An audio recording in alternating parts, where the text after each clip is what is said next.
one of our core focuses right now are construction companies. And so the platform we've built out, typically in construction environments, every $3.5 to $5 million more in revenue, you should be hiring a new mid-level accountant, anywhere from 3 to 5 years experience. Through our program that we've built out, we are able to scale in a construction company that's at 5 million in revenue with 2 accountants. We can scale them to 20 million in revenue without any further accounting overhead.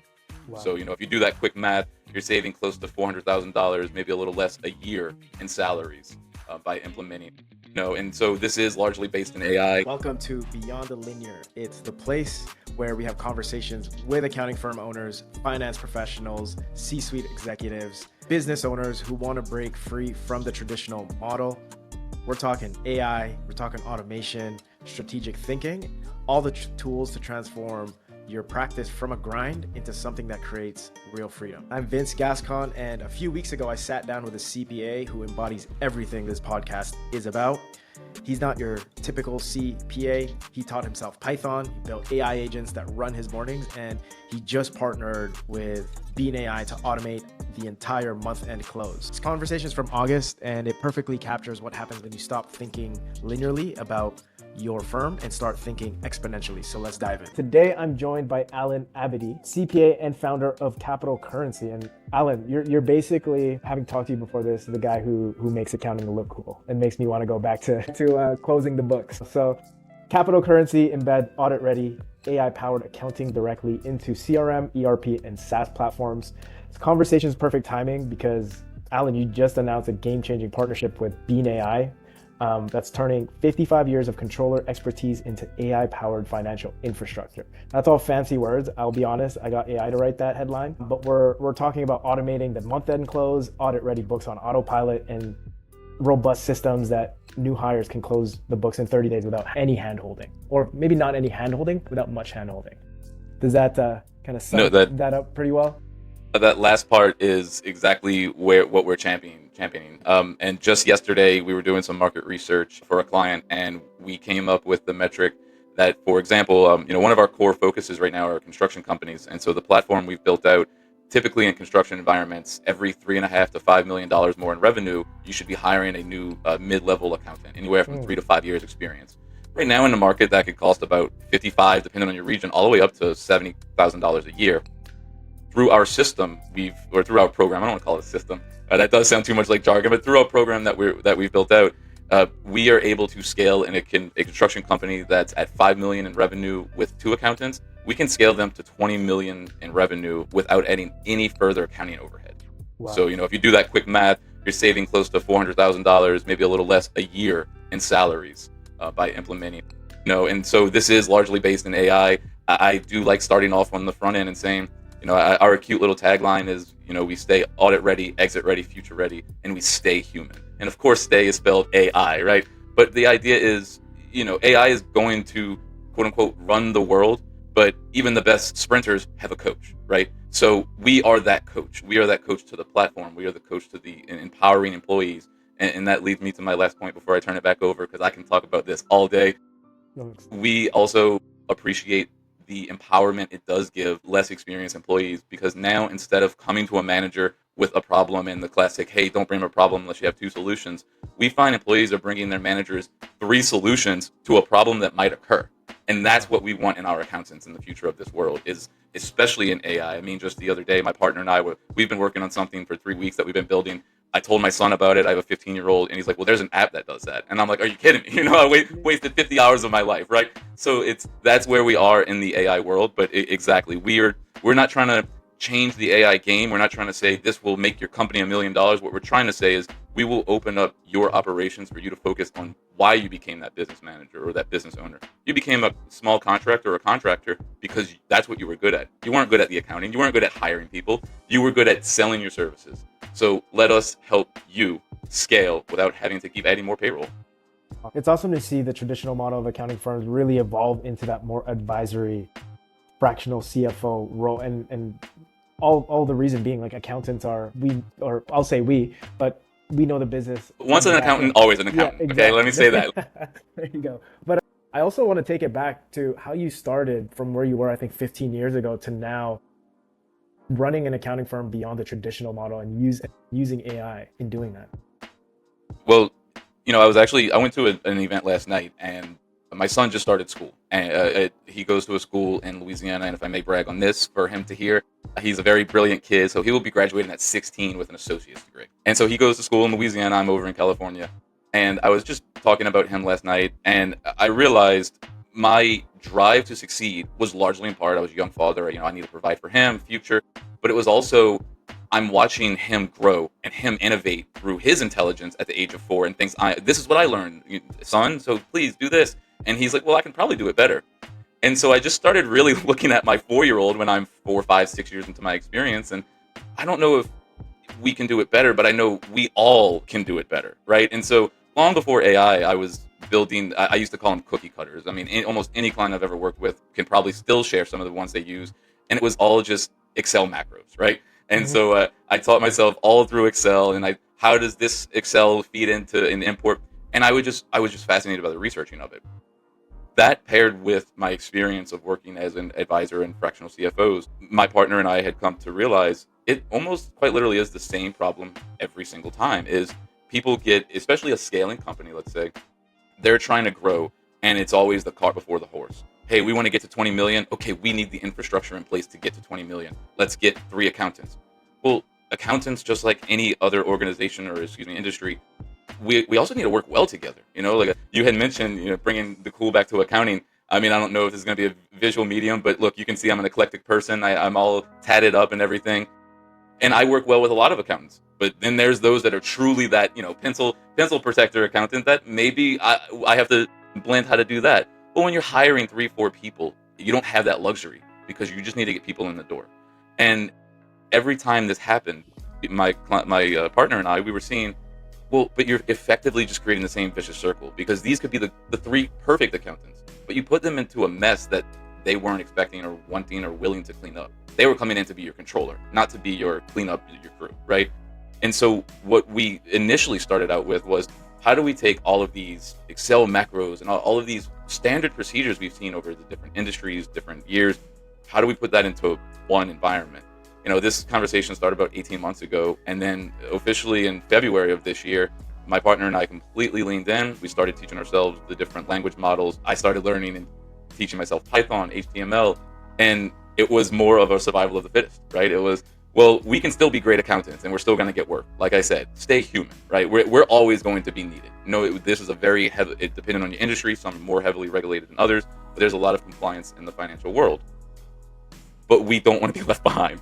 So how can we download our knowledge into a system that's proprietary for a company? And that was the birth of Capital Currency. We don't want to just provide, hey, this is what a construction company should do. We want to sit down and say, this is what construction company LLC should do. And that's what we've built. And that's what we're really proud of. And that's what we do champion. And I can go into more detail about it as we go. But the idea is, it's not just a procedural manual. It's a procedural manual with the owner's tone, the directed mission in it. And as you can see behind me, I'm that emotional person. I'm that ethereal person. They don't always work well and mixed with business, but we're trying to find that way. Beautiful. So what does that actually look like in practice when you do take on a construction company and they engage with you? Walk me through that customer journey.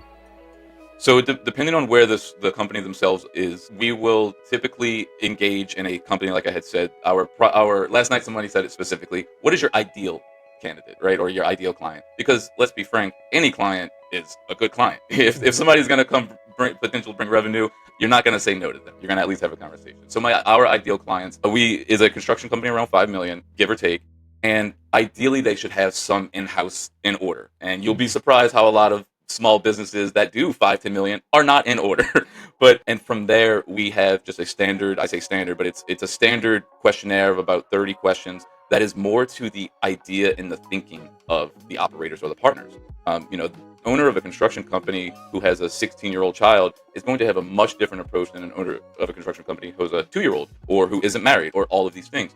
That matters to your bottom line. Are you more risk adverse, less risk adverse? So we start off with a standard questionnaire, and it's not financial based at all. From there, we then start, and we do that because this is who we are. From there, we immediately switch to your consultants, and we start, quote unquote, grilling you. We don't hold back. We ask you, what is your procedure?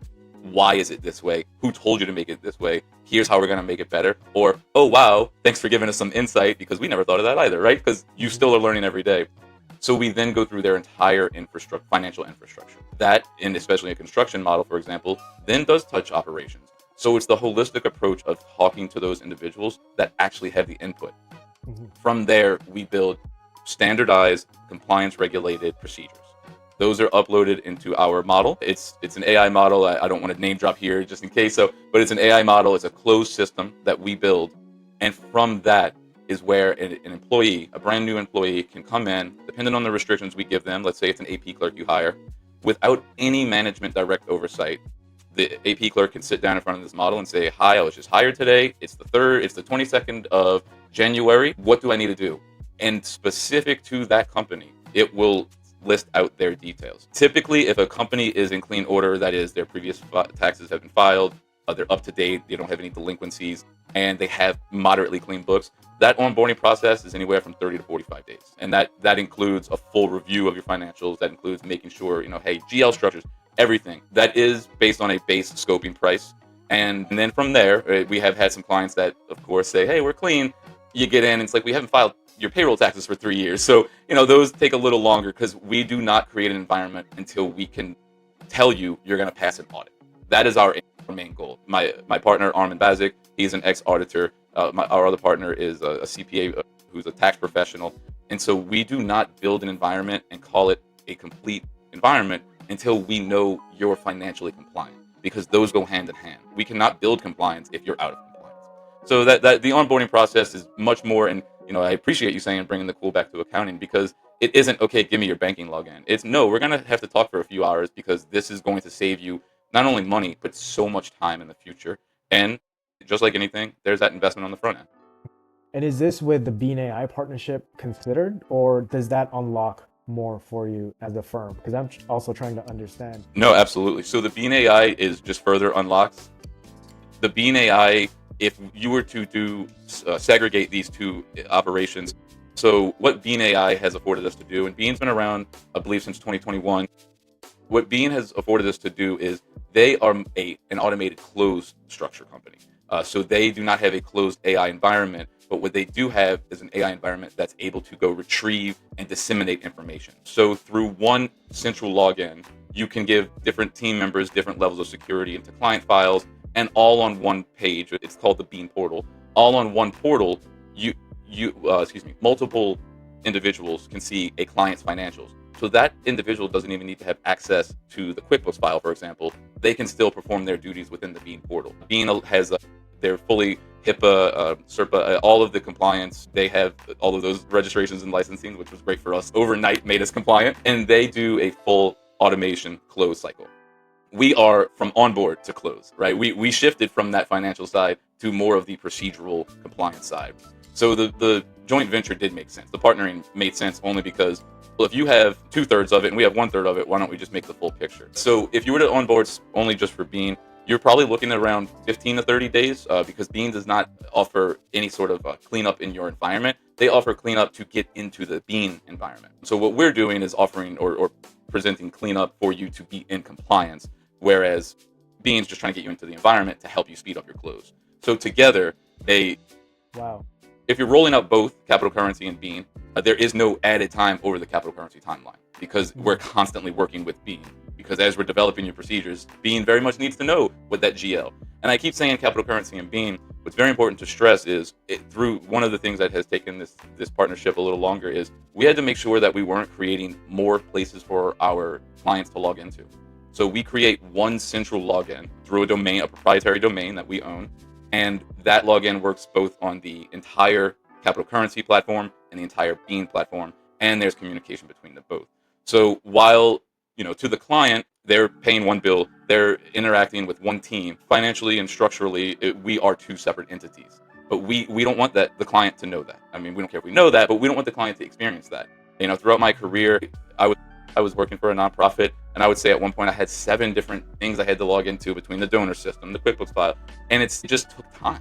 And time is money, and that's not good for small companies. So 2 separate entities, but we have found a way, and that's what's taken this partnership a little longer to come to fruition, is we have found a way to make it one for the client.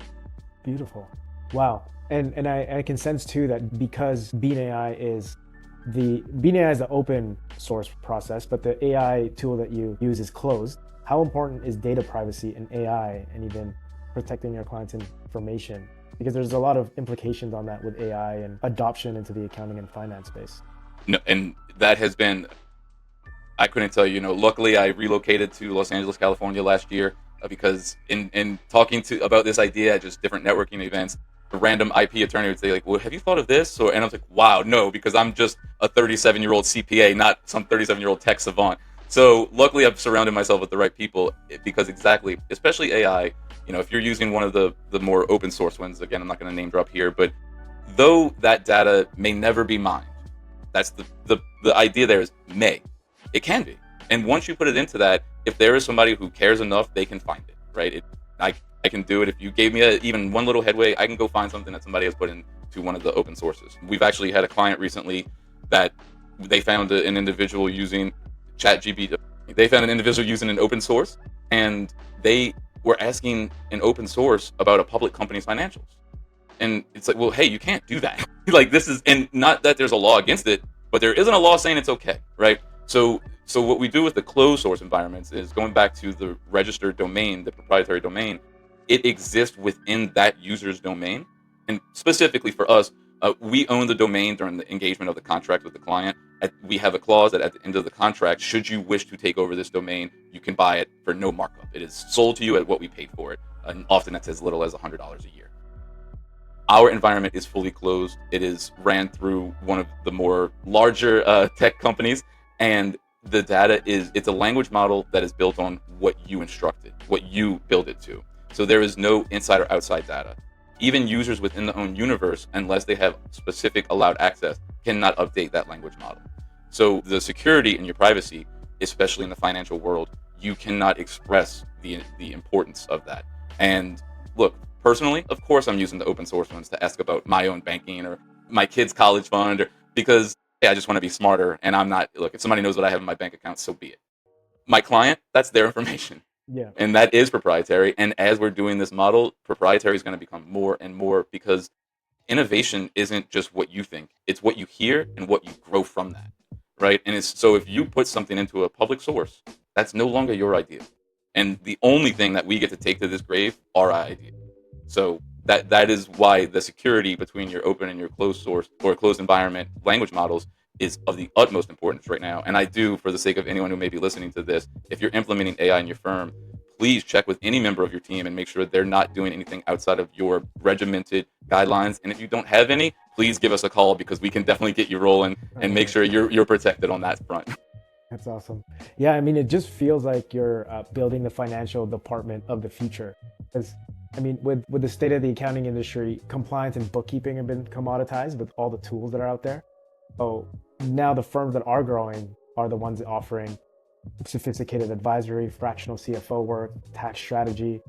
And for the firm owners, it's higher margins, it's a stickier product. Now I'm kind of heading into the sales and marketing side of it. Where do you see financial operations heading in the next 2-3 years? I'm going to backtrack for one quick second, just keying on that marketing part. When we first started, Armin, Todd, and myself for Capital Currency, when we first started, we were, hey, we're powered by AI, we're backed by AI. We very quickly realized unless we were building an open source language model that is a logic thinker, not a procedural thinker, people were turned off by the idea of AI. Because, well, oh, so it does my stuff for me? No, what it does is it coaches your staff. It raises the experience of your staff from a 3-year accountant to about a 6-year experience accountant without the extra overhead. So we backed off from mentioning AI. We started saying automated, right? We started focusing on more of the different buzzwords versus this is AI backed.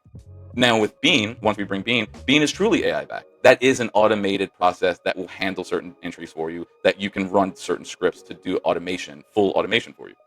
I bring all this up because firms are absolutely going to full AI, full bookkeeping. Hey, look, you can upload your general ledger and all of your journal entries will be entered. Well, the issue with that is where's your oversight, right? Or, does the person who set it up even know what they're setting up? And then firms are also going the other way and saying, well, if you're trusting AI, you really need me because who can trust AI? So we're trying to find that sweet little middle ground where AI is still on the forefront, and I'm not going to sit here and pretend like I'm an AI specialist. I can tell you I'm a specialist of the environment and the language model we've been working on and built and what I read, right? So, but we're trying to sit in the middle of this and say, well, we still need that human aspect, but every day things are getting faster and faster and faster and faster, and people want to take, and quite candidly too, especially since I've moved out to the West Coast, people want to take more time for themselves, which is a wonderful thing. Well, how do you do that? The keyword that I heard from Anis Pretorius, who is the founder of Bean, when we first met, he would always say replication, replication. I was at a seminar about 3 days ago from an individual who was talking about AI and marketing, and the first thing she said is, if you can learn how to replicate yourself, and I just started laughing and I immediately Yeah. texted Anis, if you can learn how to replicate yourself, you will make more money. And that's what this is, right? That is what we're approaching. We, from the beginning of my personal firm in 2020, I told every one of my clients, I would love to have you as a client for the next 50 years. I'm not in that ball game. I am trying to get you to grow to get to where you want and need to be. Because I know once I do that, you'll tell your friend, your peer, go to Alan. And that's how I'm going to get my business. That is what we're bringing, that same model. I don't need to do an automation for you that's going to keep me tied to you for 20 years. I need to teach you about what the future is of your own business. Because if you don't know your own business, it doesn't matter if I'm there, because maybe my son has a football game that I want to go to and you need that contract reviewed. Well, me doing the work for the last 3 years hasn't helped you at all, right? It has helped you get loans, it has helped you grow your business, but it hasn't helped you, the owner. And that's where we're trying to get. I say it in that sense of coming to the West Coast because we have some clients on the East Coast, a little different vibe, right? They're much more of the, no, I want this, I need this. And so for those individuals, we do try to shift more to the automation model, right? And so we're trying to be the holistic approach and any buzzword you want to say. But at the end of the day, we are just trying to make sure we fit a niche, which is open, which is small businesses from 1 to 5 million that are trying to scale.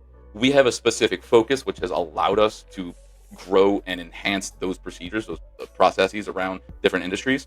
Whereas any different firms, actually, one of our clients is a large accounting firm in the country, and they're using our platform to do the automation for their clients for a higher margin on their behalf, Wow. right?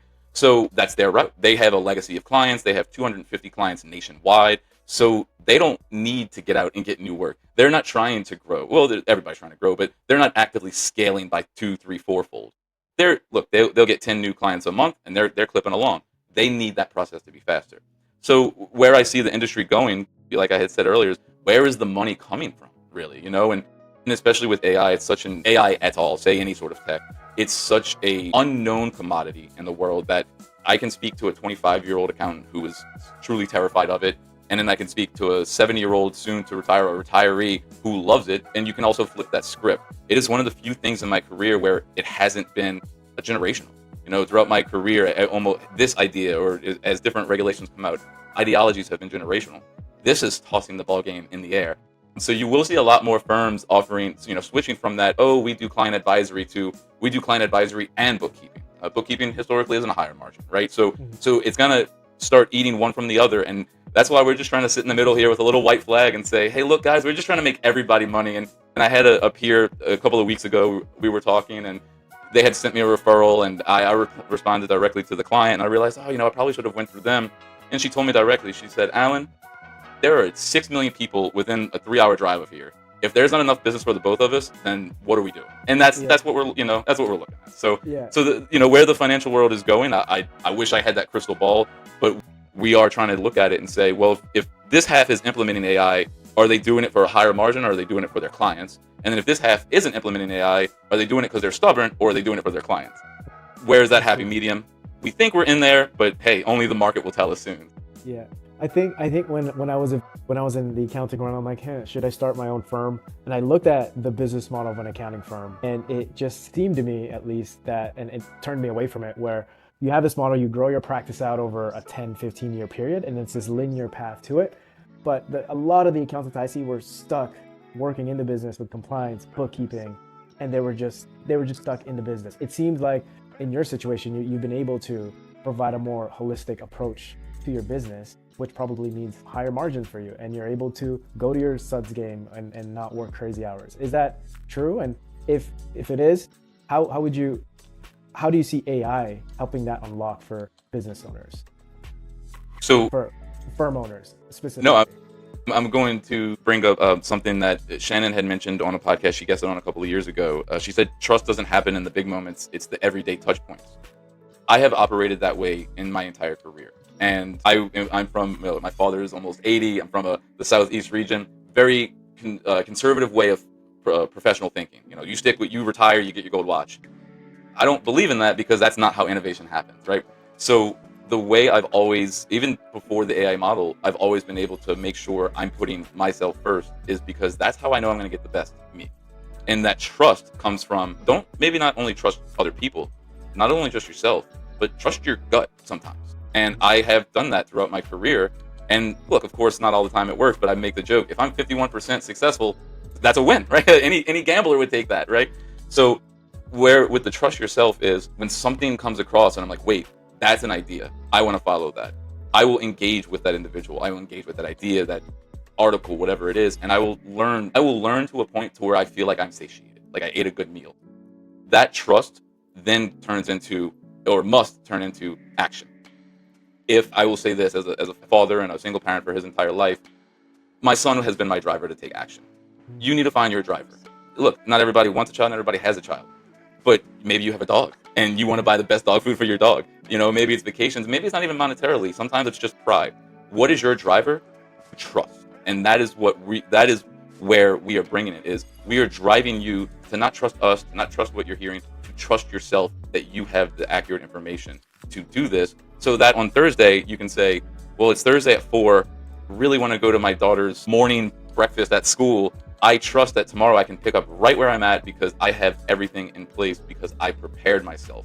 I drove myself to prepare so I can enjoy. And look, I've done that since the birth of my son in 2010.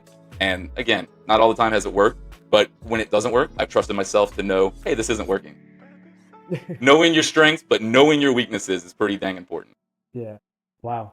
That's awesome. And now I want to shift gears to just how you're using AI in marketing and positioning, because client acquisition is changing. We work with a ton of accounting firms, and positioning is the key, especially in an industry where relationships and trust is probably the most high, right? How do you use AI to help you with your marketing as far as just client acquisition for getting those construction companies or the ideal clients? Let me start off by saying, and I'm almost walking into any peer room, any networking room, and the first thing I announce is, hey, just so you know, a very popular professional platform that we're all on, that feed is all AI. Let me just tell you, let me break that bubble. You can read it, and there's the certain tells of how it's structured, but it's all AI. So basically what we've done is kind of leverage ourselves from learning of that, right? And it is a case of what approach do you want to take? Do you want to be a volume shooter? Do you want to be a content provider? Or do you want to try to do both? We did try to do both. I could tell you it wasn't great because while at the end of the day, we're accountants, we like to be creative, but we're not creatives, right? So we started trying to go with more of the content production. Just one, for time, and two, as you can gather, we are an operator employee empowerment group. That's just what we want to promote. We want to promote good people. You get what you put out into the world. Leveraging AI, I will say, if you're just starting out, one of the best things to do before you start promoting yourself using AI, make sure you understand, and this is going to sound scary for those Skynets out there, make sure you understand that the AI understands you. All of these language models that are available for either free or public purchase, they have a wonderful means of learning you. And they do a lot more than you think they might. I will tell you candidly, once I kind of opened up these floodgates, AI runs my world. If I'm in a certain networking group, and anybody from that group that sends me an email to introduce themselves, I have an entire background function that's now creating a profile on them on a Google Doc. It's looking them up on LinkedIn. It's looking them up through their professional website. And it's just giving me talking points for how I can reach out to that person. And that's all done through public accessories or as publicly accessible products. For that marketing component, in the last, I would say 3 months, there's been a lot of text to video, image to video generations. That is where if you have the time to learn it, again, that investment on the front end, and you can, I don't even want to say master it because these things master themselves a lot of times, but if you have the time to learn it and craft quality material, you can turn around very, very solid 45-second blurbs, animated videos, which is all SEO traffic driven. And that was a lot of my personal research. I took 2 marketing classes in college, right? So literally in the months of April and May, I went to the Los Angeles Public Library and I would just go to the marketing aisle and I would read different books. I even read an SEO book from 2006, and it was talking about there's this new thing, Google, and it's like, all right, we're a little outdated here, kind of, Yeah. but the SEO part never goes away. So if you are using AI, understand you can tell AI, hey, make this SEO heavy. I want to use words. We are when people ask what I do, I don't say I'm an AI creator. I say I'm a CPA because that's what I do. When I'm speaking to an AI model to help us create a blog post or create postings on various platforms, we are telling it very specific wordings that we know clients have called us about. So if you're in an industry, if you're a painter and you're getting called about painting dog portraits, well, don't go tell AI, hey, I want to make a post about how I'm a great realist of fruit, right? Know your audience and then sell to that. And AI is incredible for that. At the end of the day, too, I want to never to take business from somebody from away from someone. If you are in the active marketing market, the first thing to do is always know your budget, and the second thing to do is speak to a professional about it. AI is great; it can learn your tone, it can say what you want, but you're also if you're not interacting with it regularly and you're only doing it to produce content, you're not learning from it, and you're gonna start. And this is the human way. You just get I hate using this word, but you get a little more lazy, and you stop reviewing it as intently. And one day it's going to say something you don't want to say, so and then the professional comes into play of A, hey, well, let's shift the message around, but B, they also have the industry market research. They know how a painter needs to sell. So no matter how much you are to use AI to create your content or to create your visuals, knowing what to do with it is still paramount. But I will say in a very, very concise way to answer your question, and I made a face if you can't see it on camera. Yeah. We're 100% AI generated marketing material, right? It comes from one of my favorite posts we've ever done was I wrote it was for a company I had worked for years and years ago, and in grad school I had to write a paper. It was called CEO, the chaos executive officer is what I called it, and it was like the 6-page paper about leadership, right? Well, I uploaded that and I said, hey, do you mind helping me draft a blog post? Vince, it didn't help me draft. I basically posted it verbatim, right? It came from my ideas, from my thoughts. And that's where, again, stay human. Don't let it take over the world. Let it help you run your world. I would think I just kind of made that up on the spot, but I think that's what would be my end message, not even just with marketing, but really any facet of AI that you're in. Yeah, I like to think of AI. Eventually, I can outsource my thinking to it, but without holding it up as God and truth. You know what I mean? 'Cause stay rooted in self and let it, like you mentioned, don't let it run you or your. Look, like I said, I have a 15-year-old, and so of course we text memes and gifs, and he knows what we're doing. I love. He was with me during COVID when I opened my firm, so he was right next to me for a lot of my own professional growth. And so he follows a lot, very intellectually. And so I'll send him different memes. And when I send him financial ones, he comes back. He's like, was this AI? Did you find this? I'm like, no, man, I was just on social media. Like, I don't live in AI. But he knows, that's, yeah, well, yeah, exactly. But he knows it's 9 hours of my life right now. And that 9 hours for me is because I'm learning it, right? But if I look at what I use, I can quite literally say probably 2.5 hours of my day has been shaved off because instead of waking up to 7, 10 emails, I'm waking up to a summary of saying, hey, Vince emailed you, but he was just following up on something from 3 weeks ago. Let's move him. And it starts prioritizing. And so outsourcing that thinking. And I'm an overthinker. I have always been. So if Vince emails me and it's from 3 weeks ago and I start doing this decision tree of who to respond to, and then I lost 30 minutes just from crippling decision impracticality. I wake up and this says, based on your history, here's what you need to do. And I can follow directions. Look, right, again, 78-year-old father from the South who was in the military. I can follow direction, okay?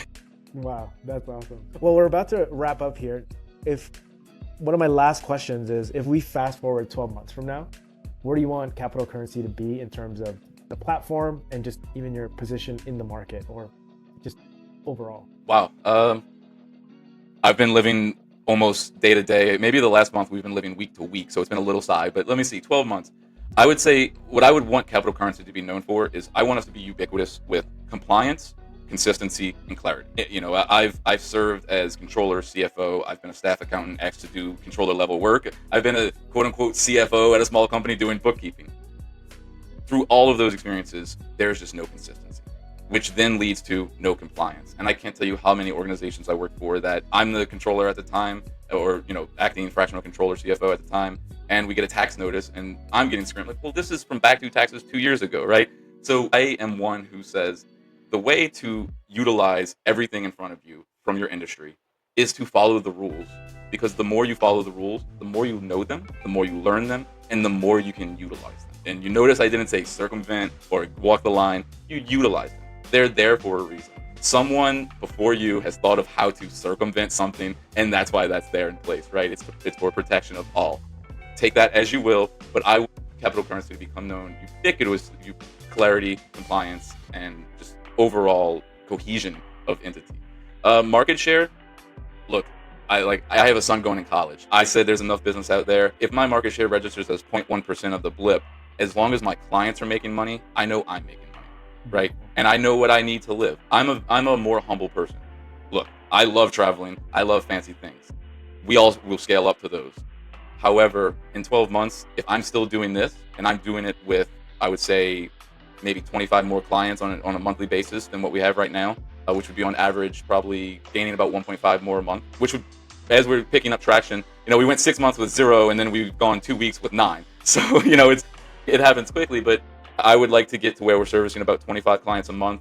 We have a 3-person team. We haven't even begun discussing what it would look like to bring anyone else on. We have at times outsourced the data entry because, quite candidly, I'm 16 years in. My partners are each 14 years in themselves. We're a little past the data entry. We've done enough of that. But, so there's always ways to always bring on and grow.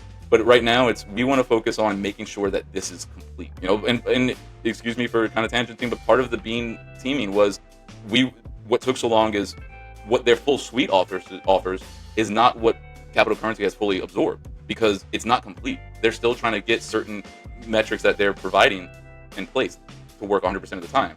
That doesn't help a client. If it works 90% of the time, that's still, 2 days out of the month that you're losing because something didn't work. That's not what we want to do. Again, we want to be compliance and completeness. So it was a tough question to kind of answer on the spot, but I think I gave you enough data dump there. No, it's beautiful how you can really put that together. I get the vision here. Where can people learn more about capital currency and where can they follow you? On LinkedIn, I'm Alan Abadie Jr., CPA. You can also follow Capital Currency LLC on LinkedIn. You can look up Bean AI, that's beanai.com. And my email is alan@deliveraccounting. A lot of people ask, well, if you're capital currency, why is your email at Deliver Accounting? The real reason is because when I started my firm, I was like, well, I'm going to come deliver you the accounting. I'm going to drive anywhere. And I ended up just loving that moniker, that we deliver the accounting. So it has just been a legacy, and Capital Currency bought the domain from Alan Abadie Jr. CPA. And so we are at Alan@Deliver Accounting. You can visit deliveraccounting.com, and you can find us on LinkedIn. Beautiful. Well, this has been fascinating. You dropped a wealth of knowledge on me. You talked about having these agentic frameworks and your ability to implement AI into your business and accounting is, for me, the dream that I wish I had when I was an accountant. Maybe I would have stayed an accountant. No regret there though. But that, let me stress, that's no easy feat. I've been trying to build a agentic framework. It takes a lot of time. So if you have that to a point where you're waking up and you've got an agent telling you, wow, that is an optimized system. So look, thank you for Vince, joining us. No, and real quickly, the time, look, this was 6 months that my partner was still working for his company that he was at the time. This was 6 months that I trusted myself to learn and to teach myself what I needed to, right? So it goes back to that trust and what do you want to do. I wish it was an overnight lesson, but that means 6 months of not biz dev. That means 6 months of not client billings, right? We trusted that what we had was special, and we're trusting that we can make our clients special. It isn't an overnight success, but I will say this because if I learned it, my son will tell you, who has fixed my computer since he was about 6. I'm not the most tech savvy, but it's all capable to anyone as long as you're taking the time. I mean, I keep adding to that point. Sometimes you just got to do the unscalable. We're in this world where it's like, oh, you got to do it Exactly. at scales or outsource the work or it's not worth your time. But sometimes you just got to sit down, write pen to paper and put the time in. Lots of sticky notes in my pocket when I'm doing laundry. I'm like, oh shoot, this is that idea I forgot about. Sweet. All right. Well, Alan, again, thank you for joining us again. I hope we get to chat again, see where you're at 12 months from now, 6 months from now, and we'll stay in touch. I'll certainly keep in touch. Thank you, Vince.